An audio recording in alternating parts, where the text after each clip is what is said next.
जय हिंद। तो आज हम लोग समझेंगे मेंसुरेशन यानी क्षेत्र में। इसमें बहुत सारे टॉपिक्स होते हैं, जैसे मान लीजिए स्क्वायर हो गया, क्यूब हो गया, रेक्टेंगल हो गया, क्यूबॉइड हो गया, कोन हो गया, स्फीयर हो गया। इसके फॉर्मूले बहुत डिफिकल्ट हमको लगते हैं, हम कितना भी रटते हैं याद हो जाता है और बाद में भूल जाते हैं, ठीक है। लेकिन इस वीडियो को देखने के बाद आप किसी भी फार्मूले को बहुत लॉन्ग टाइम तक याद कर सकते हैं, और भी बहुत आसान से, ठीक है। क्योंकि हम लोग इसमें रटेंगे नहीं, हम लोग सीखेंगे कि कैसे फॉर्मूले बनते हैं, ठीक है। अब देखिए इस वीडियो में आपको कैसे समझाते हैं। देखिए ये जो वर्ग है ये होता है 2D में, ठीक है। ये हो गया 2D में। अब इसको 3D में करेंगे तो क्या हो जाएगा, घन हो जाएगा। इसको 3D में बनाएंगे तो क्या हो जाएगा, घन हो जाएगा, ठीक है। और मान लीजिए स्क्वायर है, स्क्वायर के ऊपर स्क्वायर रखे, फिर स्क्वायर, फिर स्क्वायर, तो ऐसे ऐसे रखेंगे ना तो क्या हो जाएगा, क्यूब का रूप ले लेगा, ठीक है।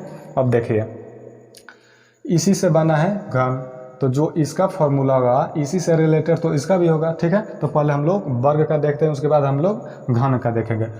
वर्ग का क्षेत्रफल कितना होता है, वर्ग का क्षेत्रफल ये होता है भुजा का स्क्वायर। ये आप लोग जानते हैं क्या होता है, भुजा का स्क्वायर। मान लीजिए ये एक भुजा है, ये एक भुजा है, इसमें 4 भुजा है ना, तो आप किसी भी एक भुजा का वर्ग कर देंगे तो क्या हो जाएगा, इसका एरिया निकल जाएगा। और परिमाप देखिए, परिमाप क्या होता है, परिमाप होता है चारों भुजाओं का योग। एक भुजा, 2 भुजा, 3 भुजा, 4 भुजा, इन चारों भुजाओं का योग आप कर देंगे तो इसका परिमाप निकल जाएगा। तो इसको हम लोग लिख सकते हैं चारों भुजाओं का योग। चारों भुजाओं का योग हम लोग कर देंगे तो इसका परिमाप निकल जाएगा, ठीक है। अब देखिए वर्ग का भुजा निकालना है। मान लीजिए आपको क्षेत्रफल दे दे, वर्ग का क्षेत्रफल दे दे और पूछे कि इसका भुजा निकालिए, तो कैसे निकालेंगे। देखिए इसका फॉर्मूला होता है रूट में, यदि क्षेत्रफल ऐसे कर देंगे तो इसका एक भुजा निकल जाएगा। ऐसे भी निकाल सकते हैं, नहीं तो एक और फार्मूला होता है, वो देखिए एक होता है परिमाप, और इसमें 4 से भाग दे देंगे तो अभी वर्ग का एक भुजा निकल जाएगा। ये देखिए परिमाप में 4 से भाग देंगे तो एक भुजा कैसे निकल जाएगा।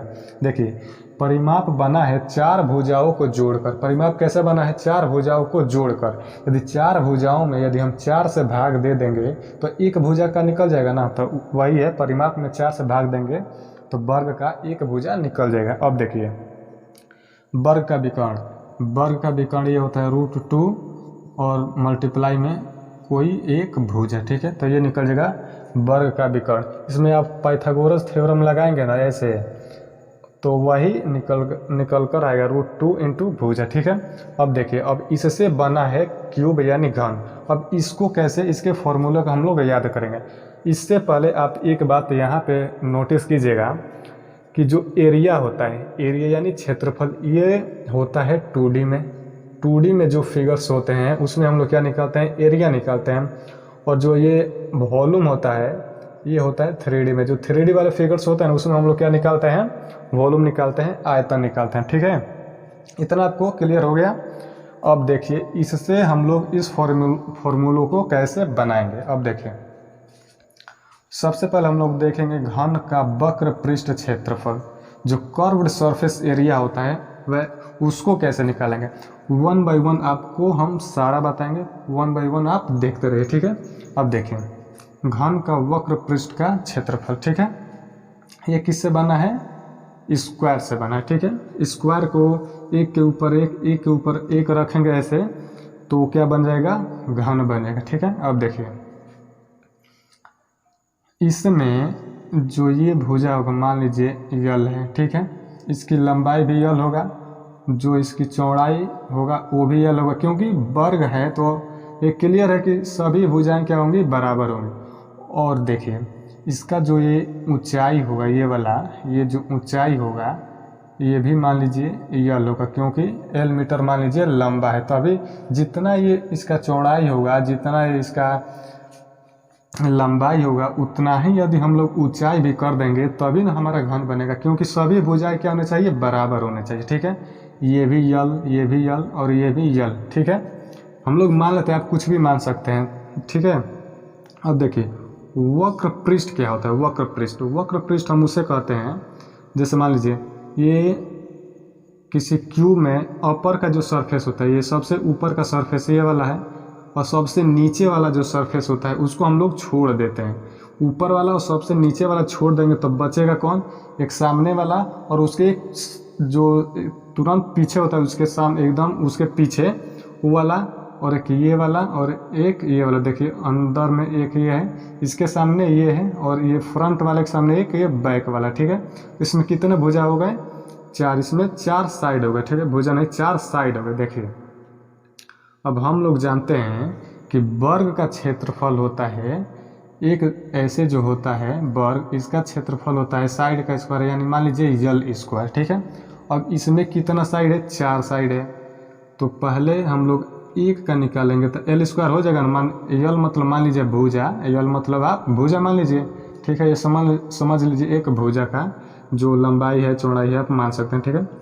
जब वर्ग का एक का होता है एल स्क्वायर, लेकिन इसमें कितने फेज हैं? 4 हैं, एक फ्रंट वाला, एक बैक वाला, एक साइड वाला और एक ये साइड वाला, 4 हैं। तो इसमें हम लोग क्या करेंगे? 4 से मल्टीप्लाई कर देंगे। तो इसको हम लोग कर सकते हैं 4 गुणे भुजा, 4 गुणे भुजा का स्क्वायर, 4 गुणे भुजा का स्क्वायर कह सकते हैं, ठीक है। ये इसका फॉर्मूला हो गया। देखिए कैसे बनता है। अब देखिए ये वक्र पृष्ठ का क्षेत्र, अब मतलब ये ध्यान में रखिएगा कि वक्र पृष्ठ कहते किसे? वक्र पृष्ठ उसे कहते हैं अप वाला जो सबसे ऊपर सरफेस होता है उसको निकाल दीजिए, और जो बॉटम वाला होता है सबसे नीचे उसको निकाल दीजिए। जो बाकी फेज बचेंगे, कितना बचेगा? 4 बचेगा, क्योंकि 6 फेज होता है और 2 निकल गया था, 4 बचेगा। तो इसमें क्या कर देंगे? 4 से मल्टीप्लाई कर देंगे। अब देखिए संपूर्ण पृष्ठ, संपूर्ण पृष्ठ किसे कहते हैं? संपूर्ण पृष्ठ हम उसे कहते हैं, संपूर्ण मतलब टोटल। अब टोटल इसमें कितना है? 6 होता है। अब टोटल कितना होता है? 6 होता है। तो एक का हम लोग जानते हैं भुजा का स्क्वायर, भुजा का स्क्वायर एक का जानते हैं, लेकिन संपूर्ण यानी संपूर्ण पृष्ठ कितना है? 6 है। इसमें क्या करेंगे? 6 से मल्टीप्लाई कर देंगे, तो यानी 6 इंटू भुजा का स्क्वायर क्या हो जाएगा? इसका घन का संपूर्ण पृष्ठ क्षेत्रफल हो जाएगा, ठीक है। इतना क्लियर है। अब देखिए इसका आयतन कैसे निकालेंगे? आयतन अब देखिए इसका लंबाई भी बराबर है, चौड़ाई भी बराबर है और ऊंचाई भी बराबर है।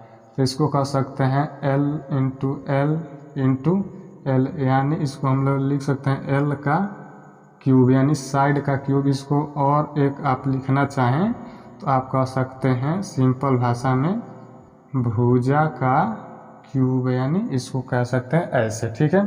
इतना समझ में आ गया आपको। अब देखिए घन का विकर्ण कैसे निकालेंगे। ये स्क्वायर था तो इसमें था √2 गुणे भुजा, इतना था, क्लियर है। अब देखिए घन का विकर्ण निकालना है, इसमें था √2 गुणे भुजा, तो इसमें घन है तो √3 इंटू भुजा हो जाएगा, ठीक है। √3 इंटू भुजा हो जाएगा। ये देखिए हम लोग स्क्वायर और क्यूब को बहुत ही आसानी से समझ चुके हैं, ठीक है। अब हम लोग देखते हैं रेक्टेंगल और क्यूबॉइड, क्योंकि रेक्टेंगल 2D होता है और उसका 3D में करेंगे तो क्या हो जाएगा? क्यूबॉइड हो जाएगा, ठीक है, यानी घनाभ, ठीक है। आइए उसको देखते हैं। अब देखिए हम लोग रेक्टेंगल और क्यूबॉइड को देखेंगे, यानी आयत और घनाभ को देखेंगे। क्योंकि ये देखिए जो आयत होता है ये होता है 2D में, और इसी से 3D में क्या बन जाता है? घनाभ, यानी क्यूबॉइड बन जाता है। अब देखिए इसके फॉर्मूले से कैसे हम लोग घनाभ के फॉर्मूले को बनाते हैं। अब देखिए आयत का क्षेत्रफल क्या होता है? मान लीजिए अब आयत का क्षेत्रफल निकाला है तो आप जानते हैं क्या होता है? लंबाई गुणे क्या होता है? चौड़ाई, लंबाई गुणे चौड़ाई होता है। ये आपका हो गया लंबाई, ये आपका हो गया यहाँ से यहाँ तक आपका लंबाई हो गया, ठीक है। और इसका चौड़ाई यहाँ से लेकर यहाँ तक आपका क्या हो गया? चौड़ाई हो गया, है ना। तो इसमें मल्टीप्लाई कर देंगे तो क्या निकल जाएगा? हमारा आयत का क्षेत्रफल निकल जाएगा, ठीक है। अब इसका परिमाप क्या होता है? परिमाप आप सभी को मालूम है कि चारों भुजाओं का जो क्या होता है? परिमाप होता है। लेकिन इसमें भुजाएं समान केवल आमने सामने की है, चारों भुजाएं समान नहीं है। तो ये देखिए आमने सामने, यानी इसमें क्या होगा? लंबाई जो होगा, लंबाई क्या होगा? ये 2 होगा, ठीक है। और जो चौड़ाई है ये भी, तो इधर का चौड़ाई और इधर का चौड़ाई ये भी 2 होगा, यानी 2 क्या होगा? चौड़ाई होगा। 2 इसमें लंबाई हो गया और 2 चौड़ाई हो गया। तो इसको हम लोग ऐसे लिखते हैं 2, ये कॉमन है, यहाँ से 2 कॉमन ले लीजिए, कॉमन हो गया। और बचा क्या इसमें से? लंबाई, और इसमें क्या बचा? चौड़ाई। तो इसी को हम लोग बोल देते हैं 2 गुणे लंबाई धन चौड़ाई। तो इसका क्या निकलता है? परिमाप निकलता है, ठीक है। अब आयत का विकर्ण कैसे निकलता है? बस वही फार्मूला, यहाँ से यदि आप एक विकर्ण खींच लेंगे तो ये हो गया आपका, मान लीजिए बेस, ये हो गया हाइट, ऐसे करके आप लोग ये निकालेंगे तो कितना निकल कर आएगा इसको आप देख लीजिए। अंडर रूट में क्या हो जाएगा, लंबाई का स्क्वायर और चौड़ाई का स्क्वायर, तो क्या निकल जाएगा, ये आपका विकर्ण निकल जाएगा। क्योंकि ये देखिए एक राइट एंगल ट्रायंगल है, यहाँ से देखिए चाहे वहाँ से देखिए राइट एंगल ट्रायंगल है, तो इसको निकालने के लिए आप लोग ये फॉर्मूला जानते हैं, पाइथागोरस थ्योरम वाला, ठीक है। अब देखिए ये आप रेक्टेंगल समझ गए, आयत। अब इससे देखिए हम लोग कीबोर्ड यानी घनाभ को कैसे समझते हैं, ये देखिए घनाभ का आयतन। घनाभ का आयतन आपको पहले बताया है कि 2D में जो एरिया हम लोग निकालते हैं, 3D में वही हम लोग क्या निकालते हैं, वॉल्यूम यानी आयतन निकालते हैं, ठीक है। अब देखिए इसमें क्या है, मान लीजिए कि इसमें आपका ये क्या हो गया, आपका लंबाई हो गया, ठीक है, ये आपका लंबाई हो गया, ठीक है। और ये जो हो गया ये आपका क्या है, चौड़ाई हो गया, ये आपका क्या हो गया, चौड़ाई हो गया, ठीक है, इतना हो गया। और ये जो है ऊपर वाला ये क्या है, आपका हाइट है, हाइट यानी आपका ऊंचाई है, ठीक है। केवल शॉर्ट फॉर्म लिख रहे हैं, आप समझ जाइएगा, ठीक है।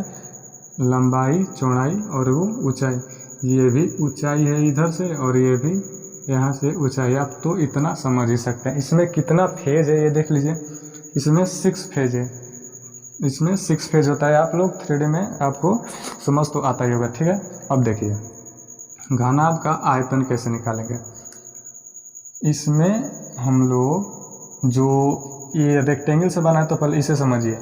इसमें हमारा हाइट नहीं था, केवल 2D में क्या था, केवल लंबाई और चौड़ाई था, तो हम लोग लंबाई गुणे चौड़ाई कर दिए।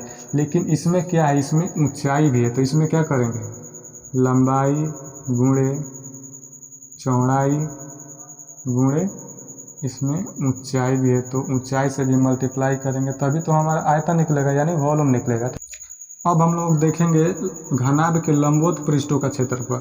लंबवत पृष्ठों का क्षेत्रफल क्या होता है, इसका मतलब समझिए। इसका मतलब ये होता है कि ऊपर वाला और नीचे वाला छोड़ दीजिए, ये ऊपर का साइड होता है ना वो छोड़ दीजिए, और नीचे वाला यानी केवल लेना है हमें फ्रंट वाला और उसके सामने वाला और ये साइड वाला और ये साइड वाला। 6 फेज में से 2 फेज खत्म हो गया तो कितना बचा, 4 फेज, यानी ऊपर वाला और सबसे नीचे वाला नहीं लेना है, ठीक है। तो इसमें देखिए जो फ्रंट वाला लेना है तो लंबाई और ये ऊंचाई, तो कितना हो जाएगा इसका एरिया, लंबाई गुणे ऊंचाई हो जाएगा, ठीक है। लेकिन एक फ्रंट वाला और इसके एक पीछे भी तो है, तो ऐसा ऐसा कितना होगा, 2 होगा, तो इसमें हम लोग मान लीजिए 2 से गुणा कर देंगे, ठीक है। एक ये होगा और देखिए क्या होगा, और एक ये वाला साइड भी तो लेना है, ये वाला और एक ये वाला, तो चौड़ाई और यहाँ से हम लोग ऊंचाई से निकालेंगे तो चौड़ाई गुणे ऊंचाई कितना हो जाएगा, चौड़ाई गुणे ऊंचाई, ठीक है। और ऐसा एक ये है और एक ये वाला है, तो ऐसा ऐसा कितना है, 2 है, ठीक है। अब देखिए इसमें से दोनों में क्या है, 2 कॉमन है, 2 बाहर निकाल लीजिए। और क्या है, इसमें भी ऊंचाई है, इसमें भी ऊंचाई है, तो यहाँ पे ऊंचाई भी निकाल लीजिए, ऊंचाई भी बाहर निकाल लीजिए, ठीक है। और अंदर क्या बचेगा, लंबाई बचेगा, प्लस में इधर क्या बचेगा, चौड़ाई बचेगा, ठीक है। ऐसे लिख लीजिए। अच्छा इसको लिख सकते हैं 2 और इधर लंबाई धन चौड़ाई और मल्टीप्लाई में ऊंचाई, ठीक है। तो इसका ऐसे निकल गए ये वाला, ठीक है। अब देखिए हम लोग देखेंगे घनाभ के संपूर्ण पृष्ठ का क्षेत्रफल। अब इसमें देखिए इसमें जो 6 फेज है सब कर लेंगे, फ्रंट वाला, उसके सामने वाला, इधर वाला, ऊपर वाला और नीचे वाला, 6 फेज जितना है वो सब लेंगे, ठीक है। अब इसमें देखिए इसमें क्या होगा, एक तो होगा, पहले ऐसे समझ लीजिए कि फ्रंट वाला निकालना होगा तो लंबाई गुणे ऊंचाई करेंगे, लंबाई गुणे ऊंचाई करेंगे, एक सामने होगा और एक पीछे होगा, तो इसमें हम लोग 2 मल्टीप्लाई कर देंगे, ठीक है, लंबाई गुणे ऊंचाई, ठीक है, एक हो गया। फिर दूसरा क्या होगा, एक साइड वाला यानी चौड़ाई और ऊंचाई, क्या होगा, चौड़ाई और गुणे ऊंचाई, ऐसा ऐसा कितना होगा, 2 होगा, तो 2 से इसमें मल्टीप्लाई कर दीजिए, इधर कीजिए चाहे बाहर कर दीजिए, ऐसे कीजिए यहाँ पे। और देखिए ऊपर वाला और एक नीचे वाला। अब इसमें क्या होगा, अब इसको निकालना है तो लंबाई गुणे ऊंचाई गुणे चौड़ाई और चौड़ाई गुणे लंबाई। अब इसमें क्या हो जाएगा, चौड़ाई होगा और लंबाई होगा और इसके साथ होगा, ठीक है, यानी 2 गुणे, इसमें डायरेक्ट लिख दे रहे हैं चौड़ाई गुणे लंबाई, यहाँ पे लंबाई होगा, चौड़ाई गुणे लंबाई। अब इसमें देखिए इसको एक लाइन में लिखना होगा, तो इसमें से 2 कॉमन कर लीजिए और इसमें लिख लीजिए अंदर लंबाई गुणे चौड़ाई प्लस चौड़ाई गुणे ऊंचाई प्लस ऊंचाई गुणे लंबाई, ठीक है। ये हमारा फॉर्मूला हो गया, ठीक है इसका। ऐसे जैसे मान लीजिए लेंथ हो गया, ब्रेथ हो गया, ऐसे समझिए, लेंथ हो गया, ब्रेथ हो गया और हाइट हो गया, तो ऐसे लंबाई गुणे चौड़ाई यानी LB प्लस BH प्लस और HL यानी HL, ऐसे ही ये वाला बना है लंबाई गुणे चौड़ाई, चौड़ाई गुणे ऊंचाई, ऊंचाई गुणे लंबाई, ठीक है। अब देखिए बस आपको आज इसी 2-4 टॉपिक के बारे में बताएं और नेक्स्ट वीडियो में आपको कोन के बारे में, स्फीयर के बारे में और जो सिलेंडर होता है उसके बारे में बताएंगे। Thank you so much.